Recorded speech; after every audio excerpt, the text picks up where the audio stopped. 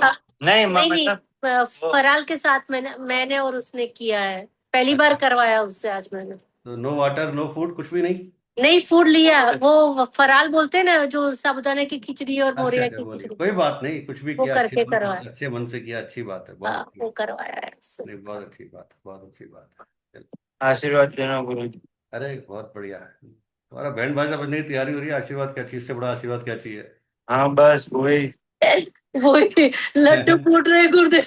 अरे लड्डू, लड्डू तो फूट तैयार है फूटने के लिए, अब आप फोड़ो तो सही। वो बेचारा तो बार बार लड्डू को, लड्डू फूटते हैं फिर बांधता है फिर। आप हाँ तैयारी नहीं। ऐसा ही हो रहा है। ऐसा ही हो रहा है ना, और क्या, ये हाँ, समझती नहीं है मम्मी कुछ, भावना को ही समझती, बेचारा बच्चा बड़ा हो गया अब। धीरे धीरे समझेंगे अब क्या। अब क्या समझेंगे, सही बात है। अरे भैया जल्दी करो, उसे शादी वादी करो, दादी वादी बनो और फ्री हो, यात्रा पे निकलो। हाँ बच्चा आपको फल देने के लिए तैयार बैठा है, दादी बनाने के लिए तैयार बैठा है, और आप वैसे ही बैठे हो। क्या आप बताओ। गुरुदेव, 2 मिनट उसको बात करने में वापस कॉल करूँ नॉर्मल पे। हाँ अभी कर लेना, पाँच इस वक्त जब मैं वो करूंगा ना एंड, उसके 5 मिनट बाद बात कर लेना। हाँ, ठीक है। या आप एक काम करना, आधे घंटे बात करना, मैं एक बार आरती का वो थोड़ा सा वो कर लूँ, थोड़ा सा हाँ, ठीक आधे ठीक घंटे है बाद गुरु। कर लेना। हाँ, ठीक हाँ। चलिए। है। राधे राधे। राधे राधे राधे।